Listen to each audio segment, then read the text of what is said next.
good news from the industrial front as our cameras visit the Coventry factory where the Ferguson farm tractor is coming off the assembly lines at the rate of 250 per day. Latest highlight in the story of this famous tractor is a £5 million order from the United States, a splendid contribution to the export program.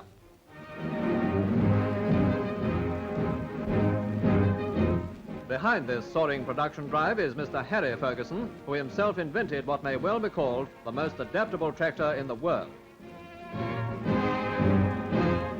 Simple in design, the Ferguson can be used for ploughing, sowing, reaping, and countless other farming jobs.